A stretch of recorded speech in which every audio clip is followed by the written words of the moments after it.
If your dog loves you, they won't tell it to you in a way that you recognize, because from a human point of view, dogs are kind of weird.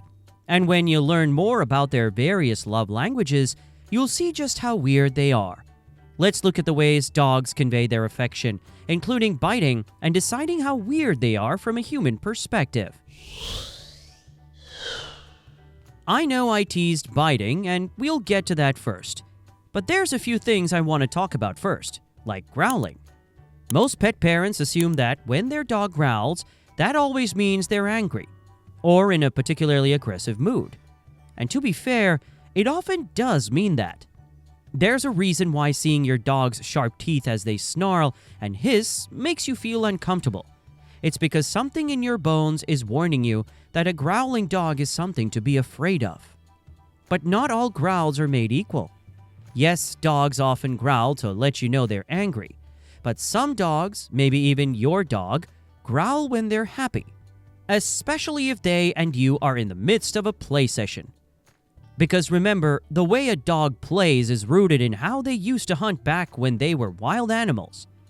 A study published in Scientific Reports, that's right, it's time for some actual science, so strap in, found that dogs use different types of growls for different situations. It's not all just mindless anger, far from it. So, if you are playing with your dog and they start to growl, there is a very strong chance that, as far as they are concerned, the growling is very much part of the games. Though if you are, understandably, worried that you might have mistaken a scary growl for a playful growl, the same study from Scientific Reports I mentioned has a few tips to identify the difference. Notably, play growls are often shorter and higher pitched than genuine and aggressive growls. So if your dog lets out short, high-pitched growls while you're playing tug of war, there's no need to freak out. That's just them engaging with you and playing again. Some breeds, huskies for example, will even growl with affection outside of play sessions. You could even go so far as to say that they talk to their pet parents through growling. I bet if you have an adorable husky, you're nodding with familiarity right now. Huskies and other similar breeds will let out long, exaggerated, rather dramatic growls to make it clear that they are very, very happy to see you. In this case, a growl is a loud expression of joy, rather than anything to be concerned about. But if you are still worried about trying to tell the difference between an angry growl and a loving growl, the key is to keep an eye on body language. Because dogs, just like humans, communicate much more through their body than the words. I mean, that comparison doesn't quite work because dogs growl, not speak. But don't be facetious, you know what I meant. If their tail is wagging and their body is relaxed when they growl, then there's no doubt that it is a happy and loving growl.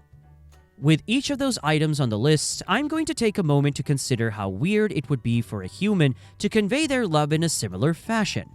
And let me know in the comments if you disagree. I'm going to say, for a human to growl at a fellow human as a love language is an 8 out of 10 on the weird meter. While we're on the subject of things that look bad but are actually a sign of love, we need to talk about theft. Your dog is a criminal. And what's worse, they have the brazen confidence to steal what is rightfully yours right in front of you. The mischievous little scamps. They steal your socks, treating them like chew toys. They steal your t-shirts, taking them into bed with them to snuggle with. At times, they so consistently steal your garments and run off with them, you can't help but wonder if they'd even steal your credit card details if they knew how. But no matter how annoying it may seem, how criminal even, it's actually a very deep sign of love. A dog's nose is extraordinary. I know that seems like quite the non sequitur, but stick with me, it will be relevant. Its power of smell is tons stronger than ours. Because of that, a dog's sense of smell becomes the main way they explore and navigate the world around them.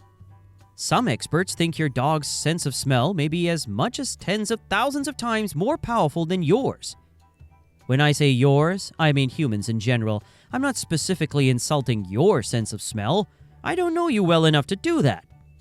Because of this, your dog can smell the scent of you in places where you can't smell it. and that includes in your clothes. Told you this ramble about noses would be relevant to the topic eventually. So, when your dog steals your t-shirts, socks, and other garments, they're not just being mischievous.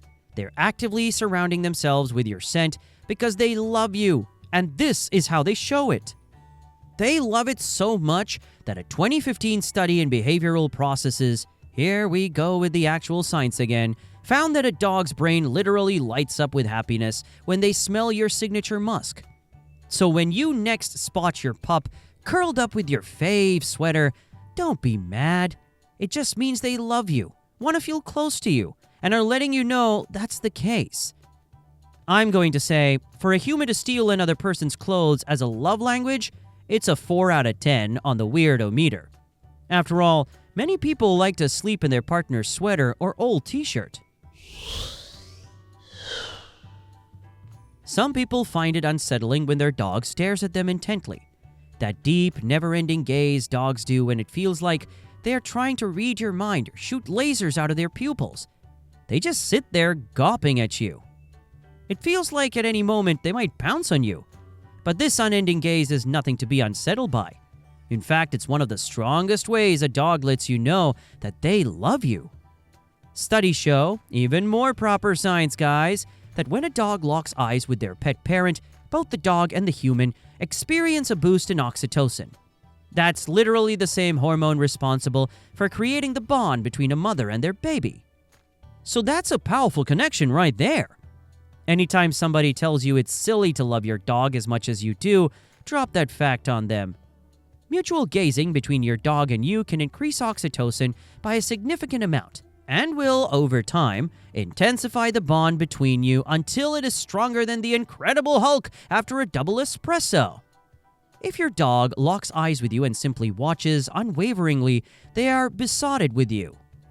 I'm going to say, for a human to stare at a fellow human as a love language, it's a 7 out of 10 on the weirdo meter. Sure, looking at them is fine, but nonstop staring? Come on now, that's stalking. So yes, in the world of dogs, biting can be an expression of love. But context is key here. If your puppy nips at your fingers as you pet them, that is not aggression. That's merely loving play. Dogs, but especially puppies, learn bite inhibition through play with their littermates. If they go too far and bite too hard, their siblings will yell out in pain, which teaches the puppy to be gentle. And this continues for some dogs in adulthood.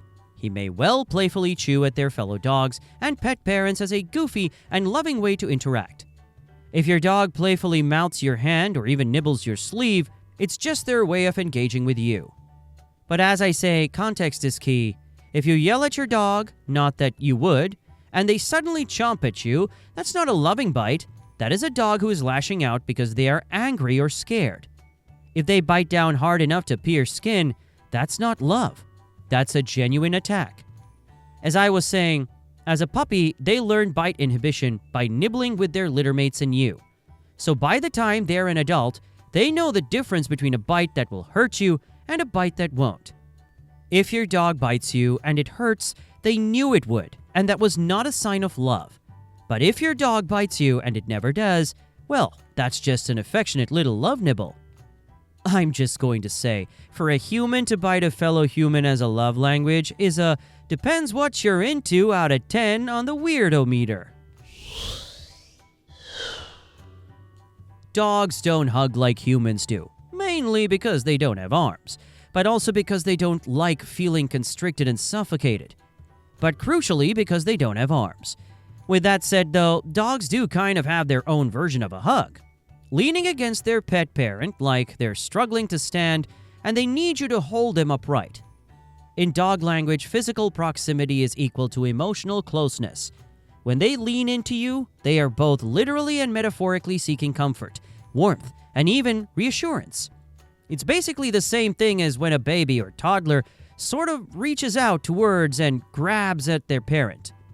Looking at it through a human lens, it's easier to misconstrue a dog leaning against you as them being lazy. They've got their own legs. Why can't they stand? I'm not their walking stick. But in truth, it's just their way of letting you know they trust and love you. In fact, leaning against you is actually such a common sign of dog love. I made a whole video about it, so you should definitely watch that video when this one is over. I've got a few things to get through first, though.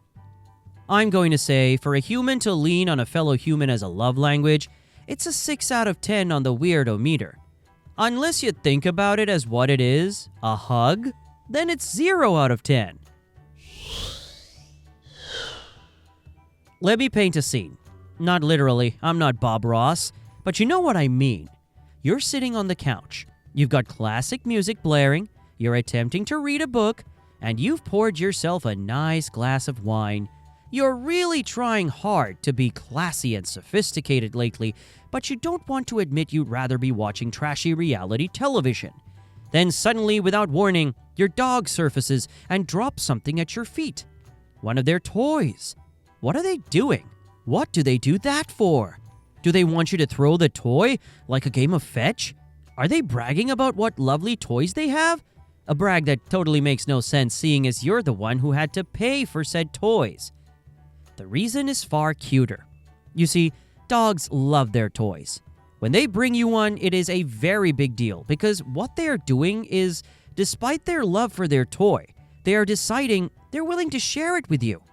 It's basically the same as sharing vital resources, but if instead of food and water, the vital resource is a cuddly frog called Benjamin Bounce. Some dogs will even do this when they sense you're sad. In these moments, they're offering their favorite possession as a form of comfort. They're basically saying, I can see you're down. This is Benjamin Bounce, the cuddly frog. He boosts my mood when I'm down. I hope he does the same for you. I'm going to say, for a human to share their stuff with a fellow human as a love language, it's a 2 out of 10 on the weirdo meter. Those are some weird and not so weird ways your dog lets you know they love you. But what if they swing the other way and are annoyed with you?